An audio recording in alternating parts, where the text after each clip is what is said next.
When it comes to Yemen these past 4 years, is it business as usual for arms dealers? Donald Trump may be intent on winding down U.S. presence in Syria and Afghanistan, but in the name of national security, the U.S. president has vetoed a bipartisan measure to end Washington's backing of the brutal civil war that's brought the Arab world's poorest state to the brink of famine.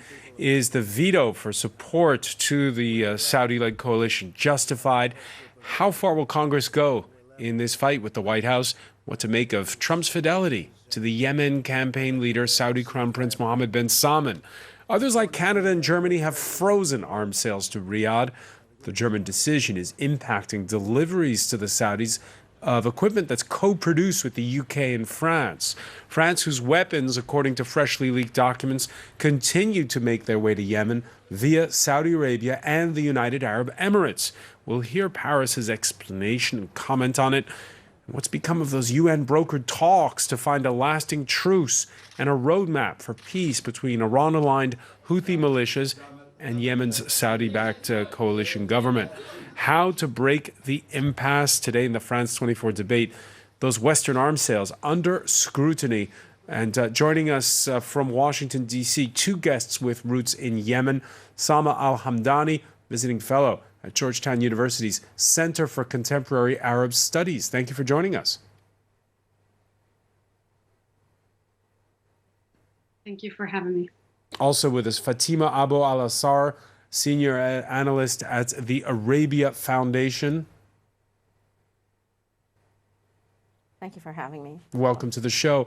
Welcome as well to Feni Petitbon of the charity CARE, which has been present in Yemen since 1992. Thank you for stopping in. Thank you. And from Rome, he's a contributor to digital investigators Bellingcat, Leone Adavi of the EU Arms Project Investigator. Thanks for joining us here.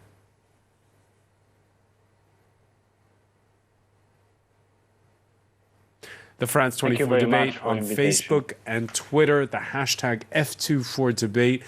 It's one of the rare occasions where the U.S. Congress has evoked the War Powers Act, a law that was passed in the 1970s after Vietnam. It gives lawmakers an oversight on involvement in foreign conflicts. Also a rare instance of bipartisanship these days in Washington. Enter, though, the President of the United States. Thomas Waterhouse has more.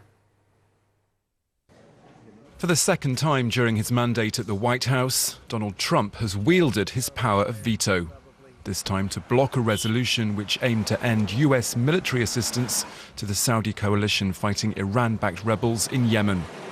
The president said the congressional text would harm US foreign policy as well as Washington's bilateral relationships. This resolution is an unnecessary, dangerous attempt to weaken my constitutional authorities, endangering the lives of American citizens and brave service members both today and in the future. The joint resolution is passed. By a vote of 247 to 175, the War Powers resolution got House approval earlier this month after the Senate gave its backing to the text back in March. Those votes were a clear sign that Capitol Hill is growing increasingly anxious about the cozy relationship between Trump and his Saudi allies, especially after the murder in October of Jamal Khashoggi. Billions of American dollars worth of arms and intelligence make their way to Saudi-led forces in Yemen each year. Democrats say this support has to stop. The conflict in Yemen is a horrific humanitarian crisis that challenges the conscience of the entire world.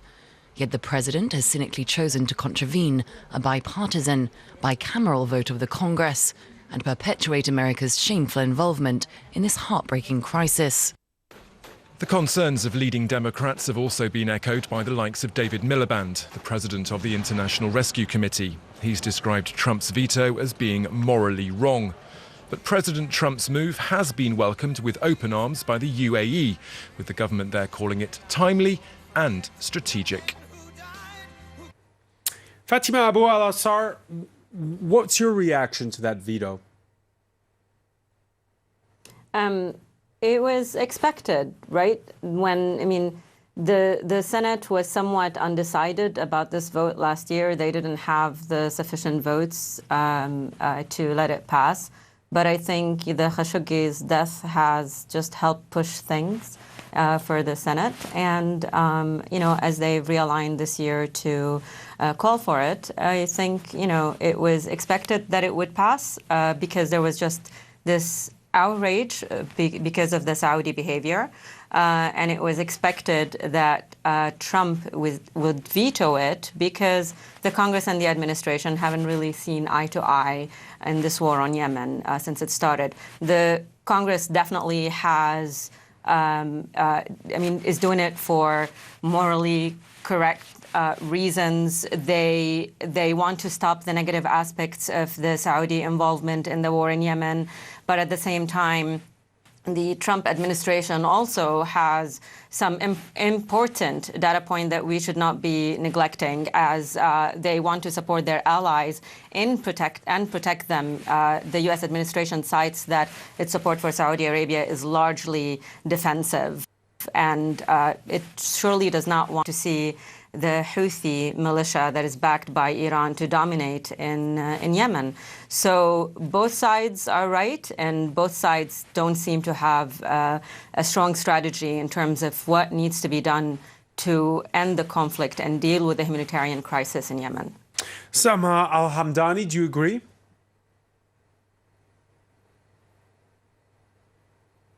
I agree that it was expected to not pass, but I also think that there is a slight bit of hope in the sense that the Trump administration is sending messaging that is saying that they want peace in Yemen. We're also hearing a lot that Saudi Arabia wants out of this war. And so perhaps this is a way for the U.S. to kind of save face and protect Saudi Arabia while they deal and search for an exit behind closed doors, which I think is likely to happen for the interest of both the United States and Saudi Arabia. I think the language of the administration has definitely been searching for peace. And I think that unfortunately Yemen, the issue of Yemen and the war in Yemen, wherever you put it, it ends up being kind of a bargaining chip, which is what we're seeing here in the United States. It's a way to kind of push back against President Trump. And I hope that it was a lot more about the Yemen affair and a lot less about Khashoggi's death and about the president's dealings, as much as it is about the Yemeni people that are dying and are suffering as a consequence of the war and as a consequence of lack of security and governance on the ground. And so I think that the U.S. is certainly in a specific situation where Yemen has kind of become this issue where, the Senate pushes back against the administration. And I think that there are a few for sure in the Senate that care about Yemen. But this issue needs continuous pressure. And I think that it would be better for Yemen if both the administration and the Senate and the Congress in general just sees eye to eye in terms of what they want to see happen in Yemen, which is immediate peace. Well, Fanny Petitbon, what kind of message does this veto send to Saudi Arabia? It sends a message of a tacit endorsement that actually the suffering of Yemenis can continue with the support of the U.S. government. And it's not sending the message that we want to hear now, clearly. It's against the will of American citizens, because if the legislation passed, it's really because it reflected the willingness by Americans to see the support of the U.S. to the Saudi-led coalition to actually end. So knowing the suffering that the Yemenis have been going through for the past 4 years, knowing the level of the humanitarian consequences of the crisis, this is just not responsible from the U.S. government to actually say to continue to providing support to Saudi Arabia. Before I cross to Leon, let me just get Fatima to react to that. Fatima Abu Al-Sar. Does it give a message to Mohammed bin Salman that if you want, you can go full throttle in Yemen? I think, this would be a dangerous message. The United States cannot ask Saudi Arabia or cannot allow Saudi Arabia to act with full impunity. And I don't think that was the message behind the White House statement that was issued today. I think that the United States has been limited in its defense, in its support for the war in Yemen. It has been strategically helping the Saudis get to certain targets, and it's been helping in curbing the civilian deaths by identifying certain military activities for the Houthi. So the statement came across today. It didn't say with open arms, we're going to support Saudi Arabia. In fact, it said, we are going to look for a peaceful solution in Yemen, and that is what is needed. And, you know, in turn, if we look at the War Powers Resolution, it doesn't mention anything about the need to deal with the Houthi threat. The catastrophe, the humanitarian catastrophe that is there, it's not just one-sided. And I think it's a mistake that we continue seeing it as only the Saudi coalition responsibility. They have exacerbated, the Saudis have exacerbated the situation in Yemen. But, you know, what we see on the ground is, you know, in terms of the exploitation of the humanitarian suffering, it's largely advanced by the Houthis. Credible reports by the Associated Press and by the World Food Program, a UN agency, said that 60% of the food aid is being stolen by the Houthi militia. That is a catastrophic number. You have the Houthi militia has also blocked vaccines, cholera vaccines, because it still is in their interest to live in a chaos state. A militia like the Houthis thrive on chaos. And, you know, the reluctance from the international community to say we're going to take a stance against this in the same way that, you know, that the international community is taking a stance against Bashar al-Assad in Syria is one of the things that I think continues to be a setback in here. I think that the War Powers Resolution has to do more with what Congress wants to authorize, more so, and you know, the Trump's authority, more so than actually what's going on in the war in Yemen. Otherwise, we would have seen a more balanced picture. But right now, we're getting just half a picture. Leon Adavi, do you agree with Fatima's characterization of the U.S. role in Yemen?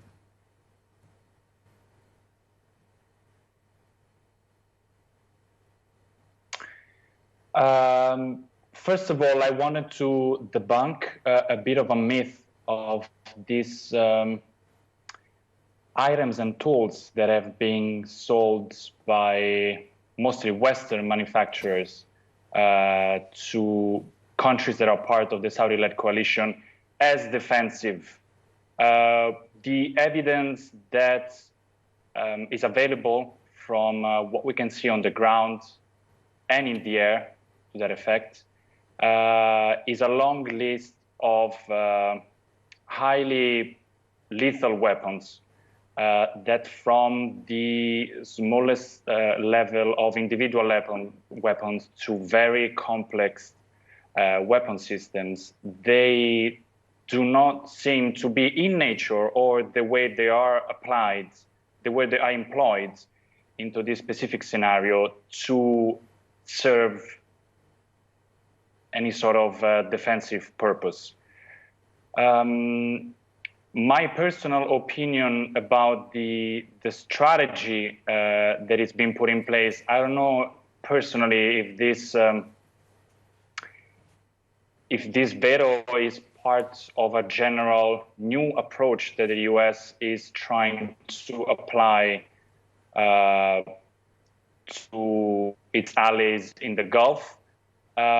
But it certainly, it has been, to a certain extent, a method for the US to control and to limit, in some cases, the damages that, for example, airstrikes have caused to civilian lives and objects. But still, what I think is missing here, and that's my personal opinion, in a carrot versus stick approach, this does sound like a soft and nuanced legitimization of the coalition continuous attempts.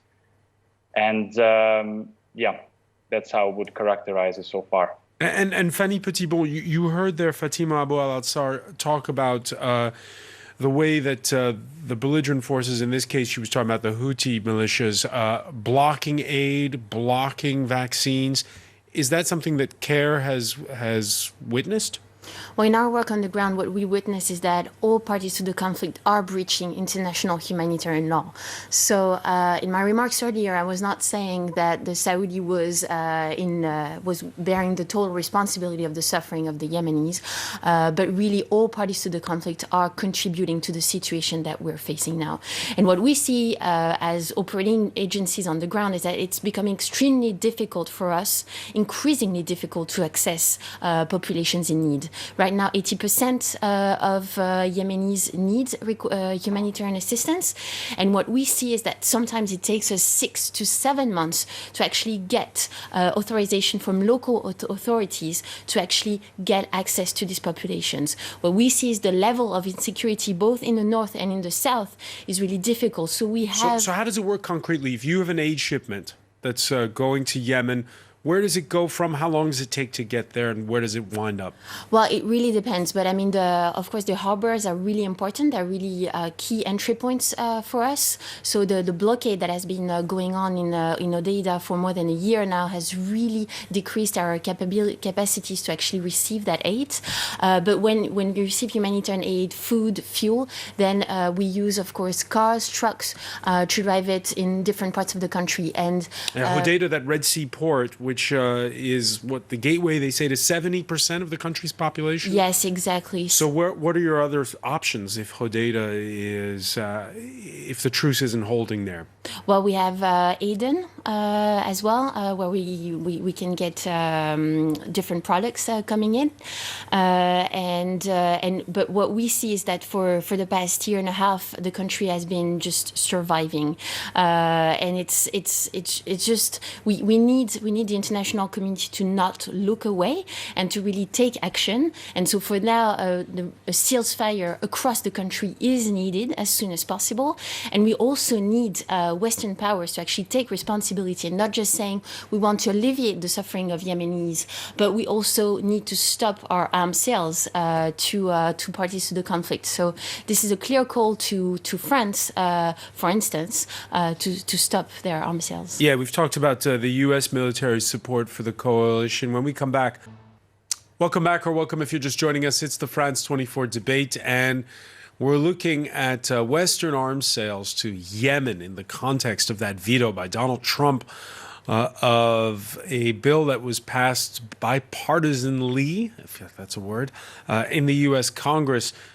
to call for withdrawal from Yemen, and also amid fresh revelations, which we're going to talk about in a moment here in France. We're talking about it with Sama Al-Hamdani, visiting fellow at Georgetown University's Center for Contemporary Arab Studies, also in the U.S. Capitol. Fatimo Abu Al-Asrar, who is a senior analyst at the Arabia Foundation. Fanny Petitbon is with the charity CARE. And we welcome back from Rome. He's a contributor to Digital Investigators, Bellingcat, Leon Adavi of the EU Arms Project Investigator. Now, here in France, the government insists that its weapons and hardware are, just like we heard regarding from what the Pentagon has been saying, for purely defensive purposes and far from Yemen's front lines. Well, not so, say leaked classified documents, which most notably chartered a shipment last September from the port of Le Havre here in France to Jeddah and Saudi Arabia. Nicholas Rushworth has more. The French NGO calls its report Made in France. It uses information from a confidential French army document dating to last September, showing that French weapons have been used by the Saudi-led coalition in Yemen. The weapons include tanks, warplanes, armored vehicles, shells, and cannons. Those weapons, the report suggests, may have been used to kill dozens, if not hundreds, of civilians. Responding to the NGO's report, the French Prime Minister's office said, "To our knowledge, French weapons available to coalition members are mostly placed in a defensive position outside Yemen or on rights of way used by the coalition, and not on the front line. We are not aware of any civilian casualties resulting from their use." The sale of weapons to Saudi Arabia has been a source of controversy for years. This is what the French Defense Minister Florence Parly had to say back in January. What I can tell you is that we've sold no weapons recently that could have been used in the war in Yemen. However, it is possible that French weapons have been used in the conflict because they were sold to Saudi Arabia over 20 years ago. The NGO says it cross-checked findings against data provided by the US-based conflict monitor ACLED. The allegations add pressure on Western nations, including France, Britain and the United States, which have long been accused of turning a blind eye to the humanitarian crisis in Yemen. Leon Adavi, what's your reaction when you hear the French government state that it's not aware of any civilian casualties from French weaponry or hardware?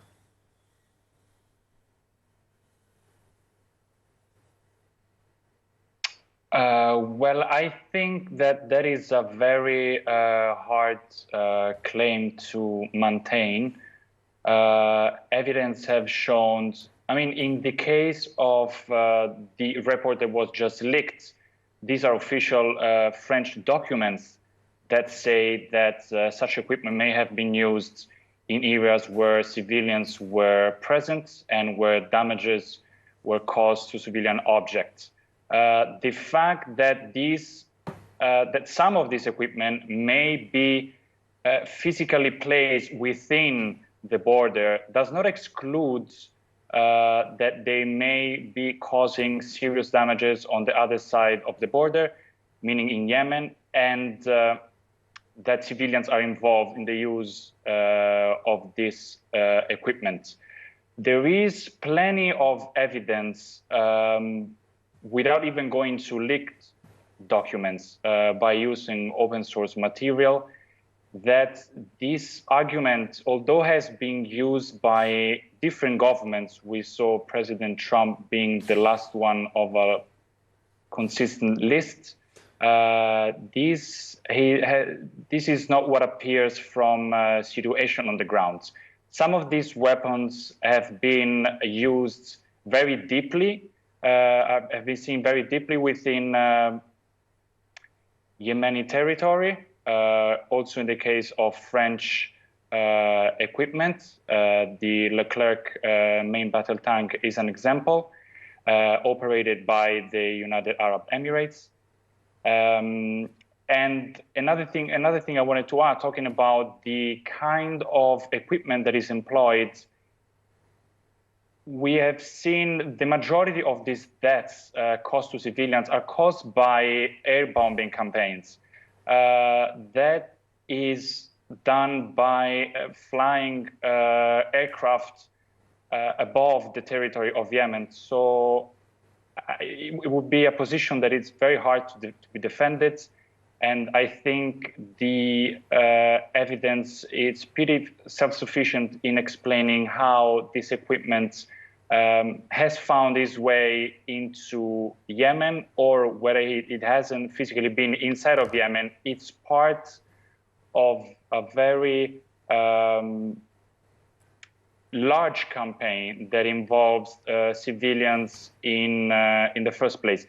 I think just on that point, Leon Adavi, we saw in that report back in January, the French defense minister saying you can't hold us responsible for weapons sales that date back a long time.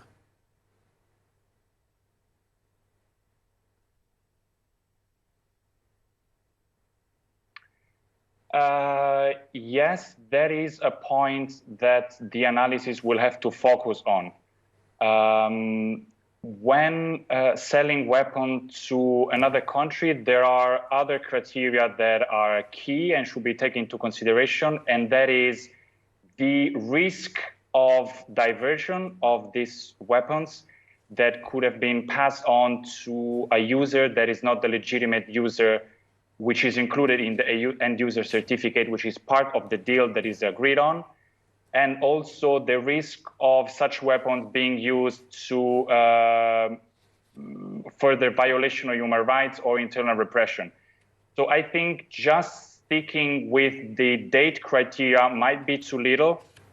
there has been plenty of open source evidence that shows that the Saudi Arabian army and the Emirates army are not the only operator of these weapons and weapon systems.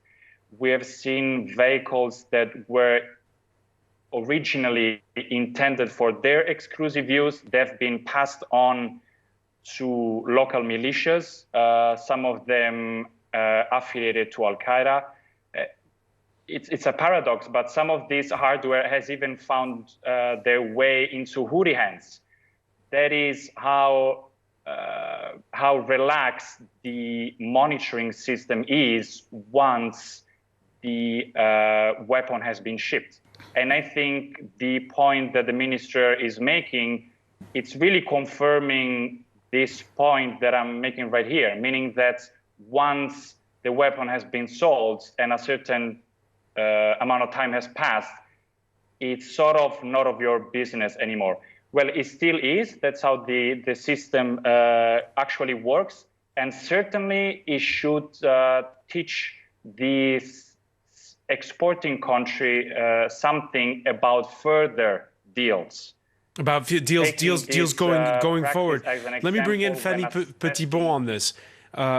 First of all, we heard in part one of our discussion, one of the justifications for Donald Trump doing it is the fight against terror, support against these Iran-aligned Houthi militias. In the case of France, what's the justification for selling weapons to not just the Saudis, by the way, but also the Emiratis? Well, the justification is actually also the fight against terrorism, and it's one of the. And what do you think? Is that the real reason?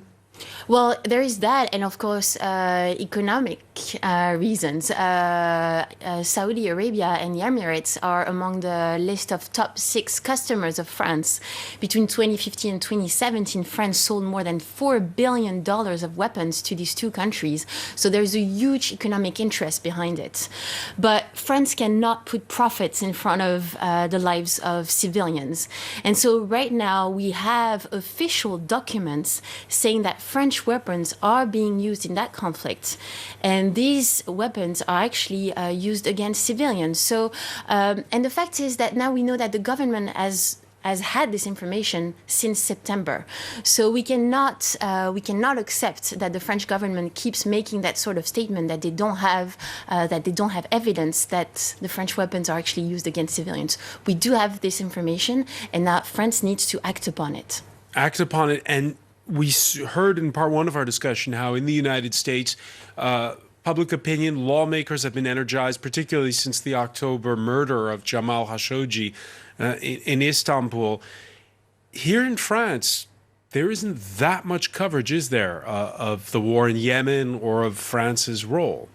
Well, it's true that we don't hear a lot about Yemen in the media, but recent surveys conducted actually in mid-March show that French citizens are actually in favor of the suspension of arms, French arms sales and arms transfer to Saudi Arabia and to the Emirates, and are also calling for what NGOs like CARE have been calling for months now, which is a strengthened parliamentary control over French arms sales. So we want the French National Assembly to actually establish a systematic commission to review the sales and transfer of French arms sales. Sama Al-Hamdani, what's your comment on France's role in the 4-year-old conflict in Yemen? It certainly is not that different from the United States, if not worse at times, since the debate is not as heated as it is here in the United States. I find it a little bit surprising and a little bit shocking because we find the entire world, not just France, the entire Western world, in a position that is a little bit ironic, where they supply the countries with weapons, claiming that they're just for defense, when, of course, when there's a war, those weapons will be used. So there's that first irony there. And then the second irony is that you're selling the weapons to a country that's engaging in war, but you're also the same countries that can push for peace and are the only ones that can stand up to the conflict in Yemen and say, hey, enough is enough. We need to find a peaceful exit here. And so you have these countries kind of, it works in a way where they want to benefit economically from it. Therefore, they might be not in the best position to push for peace in Yemen. And so Yemenis are kind of the victim of the economy of war in Europe and in the United States. And so until these countries are able to kind of stop selling arms on that level and to focus more on the individuals, then we'll see a difference. And I think that the fact that France continues to sell arms to Saudi Arabia and the UAE is probably very closely linked to media coverage on Yemen. And I feel that if Yemen was more of the discussion in France, then things might be a little bit different. Fatimo Abu al-Ansar, we talk about those sales to Saudi Arabia and to the UAE. The Emiratis and the Saudis, they don't necessarily, though, have the same agenda, even though it's a coalition, and they don't have the same areas where they're fighting necessarily. What do you make of the UAE's role and your reaction to what we've been talking about regarding France? I think, the war in Yemen, the conflict in Yemen, which started with the Houthis' overthrow of the government, just left Yemen really exposed to various geopolitical interests and international interests, frankly. So everyone, including Saudi Arabia, United Arab Emirates, the United States, France, and, all other actors are narrowly focusing on what gains can they get from this conflict. So United Arab Emirates is finding a foothold in the south of Yemen. It's finding a foothold in the ports, and this may not prove to be it proves to be maybe bad for the calculations of a unified Yemen, but it's proven to be very beneficial for Southerners who have had a grievance for almost 2 decades that went unaddressed. So there is a silver lining there for the UAE involvement. But really, at because the same time, in the case of the UAE, we've noticed that the anti-Iran rhetoric is not as heated. We saw the Emirates, for instance, help Iran after they had those recent floods. There's this. Some speculate that the UAE is carving out its patch in South Yemen. Is that how you see it? I mean, yes, and I think that they are somewhat open about it. It's open that they want to support the Southern Transitional Council. That's something that is actually helping build a more stable South or a political South. And this does not mesh well with the Yemeni government. So we're seeing here some divisions, some sensitivities. This is going to play out if the war with the Houthis somewhat end. The new scene of conflict is going to be the south of Yemen, and I think we have to be worried about that. But I think that the United Arab Emirates is somewhat playing a constructive role because they're listening. They're listening to the grievances in the south. They're empowering the people in the south to talk about issues after having been long repressed. So, and that for me is I think is a silver lining. The Hadi government that was overthrown does not see it that way, and certainly the Houthis do not see it that way. They're also playing, I think, an important role in Hodeidah. That means by mobilizing a largely southern and Hodeidah army to push back against the Houthis' influence in Hodeidah. And this is really critical. I mean, without that force that they have organized, I don't think the Houthis would have had any interest in coming to the negotiating table. So I think there are positive sides and negative sides to this equation. And there are many Yemenis that are very happy with the interventions that, either Saudi Arabia or United Arab Emirates are conducting in the south of Yemen. Sama Al-Hamdani, you agree?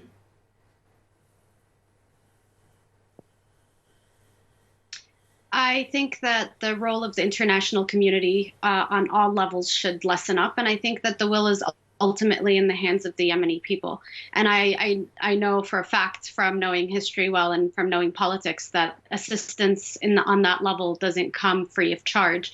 And so the implications of that are worrying. I think that the UAE and Saudi Arabia have really gone in trying to protect themselves from Iran and have kind of exceeded that position that they took at first, and they're now direct participants in a conflict that doesn't seem like it's going to end.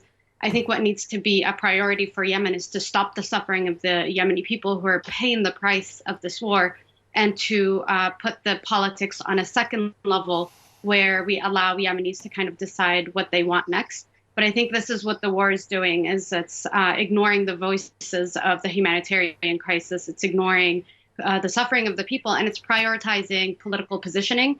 And what's really unfortunate is that we see the Arab coalition headed by Saudi Arabia and the KSA to have different perspective in Yemen's war and not a clear goal in the way of how they want to handle the conflict and what they want to see in a future Yemen. How do they expect their neighboring country to operate? And so that kind of involvement with a lot of weapons at a really tragic time for Yemenis is just it's a formula for tragedy.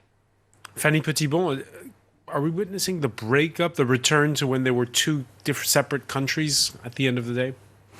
Well, it's difficult to say as of now. What really matters, as we just heard from other speakers here, is that what we need is actually to make sure to provide hope to the Yemeni population, which is really running out of breath, running out of hope. And so the peace process is really something that the international community must support, really to have an inclusive peace process with women's organization, youth, all the parties around the table, and to try to find a lasting solution. Of course, this process will take probably still quite a long time. So we need to make sure the ceasefire is actually implemented, the ceasefire that was agreed in Stockholm in December, implemented as soon as possible. And that, of course, humanitarian access is restored. So what matters is actually human lives rather than politics. All right, we'll talk about that ceasefire in a moment. But first, Leon Adavi, of course, another component is, we were talking about it at the outset and throughout the program, is weapons sales. What's your reaction when you hear that the French and the British have expressed criticism regarding the fact that Germany has frozen its weapons sales to Saudi Arabia, some components which are assembled in coordination with the Germans?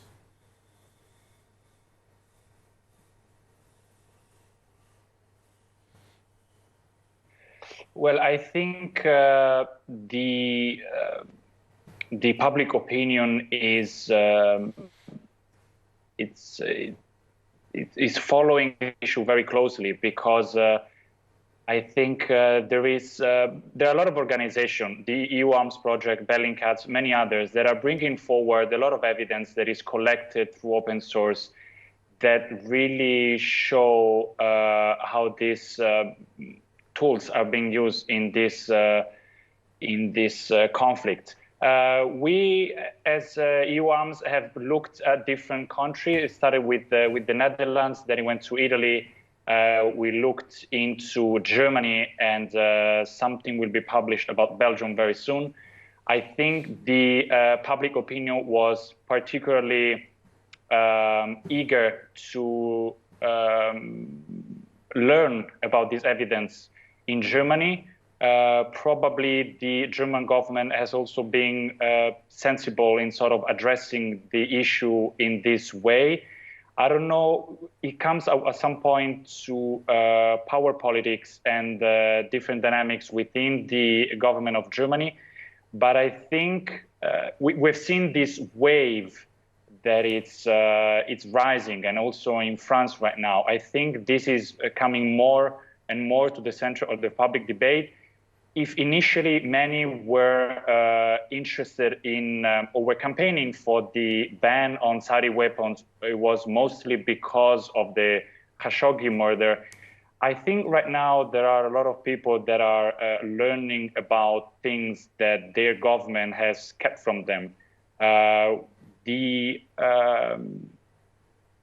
application of the granting of licenses by national governments to weapons manufacturers in different Western states for products that have such a destructive charge and which end up with such effects in Yemen, I think it's something that is you can see more of online. and hopefully more people will be ready to be informed about this. All right, so growing pressure from public opinion. Growing pressure from public opinion, you're saying, and we were talking about the pressure a moment ago with Fanny Petitbon about the needed to make that ceasefire stick. Last December, there were celebrations in Sweden when Yemen's warring sides agreed to a truce around the port city of Hodeidah. Well, in the better late than never department, the UN broker of those talks, British diplomat Martin Griffiths, telling the UN Security Council this Monday that both sides had finally accepted a detailed operational plan for step one in a withdrawal of forces from that Red Sea port. Hodeidah is a test of many things, Mr. President, the principle of which is of leadership. And I like to hope that we shall see in the coming days the people's trust in those leaderships vindicated in this test. That sounds kind of circumspect. He doesn't sound like someone who's sure that we're going to really get to that step one, does he? Well, it's really difficult to look into the future in Yemen. So it's a step-by-step approach that Martin Griffith is taking. And even though it's not delivering concrete, immediate results, the fact that he's able to talk to all parties to the conflict is actually a major step forward compared to previous special envoys. So it's important to not just complain or discredit this initiative. I think we really need to make sure that all parties, but also all Yemenis, are included in the peace process, even though it takes a while. Fatima Abu al-Alsar, you agree that right now, if you're the mediator, the important thing is to really keep those channels of communication open with everybody? I mean, okay, what's communication going to do at the moment? We have had an agreement. The agreement needs to be implemented. And just continuing to get verbal reassurances and verbal buy-in without really seeing anything on the ground is not going to advance peace in any way. So I feel like, Martin Griffiths and others are saying, don't be skeptical of the process, be sure that this is going to happen. We've given it 5 months. We've given it 5 years. And this is not seeing a concrete resolution. There is immense international pressure to find peace in Yemen. And, he is entrusted to run this process. He is in a bind. Yes, he's communicating with everybody, but he's in a bind. And I think he knows very well that he can't really get all the parties to do what they need to do. Primarily, the Houthis have a problem. They're not withdrawing. And the UN ceasefire monitor, the UN Security Council ceasefire monitor, the previous one, Patrick Kamer, was open in his criticism about the party that's delaying this, which is the Houthis. The Houthis have had a sham redeployment process. This was not satisfactory. And they continue to obfuscate. They continue to push for, further deadlines, more information, more clarification, while even, attacking it's what you're saying is that it's a stalling tactic. Unfortunately, we're out of time for now. I want to thank you so much, though, for joining us, Fatima Abu al-Alsar from Washington. I also want to thank Sama al-Hamdani here in the studio, Fanny Petitbon, and from Rome, Leon Adavi. Thank you for being with us here in the France 24 today.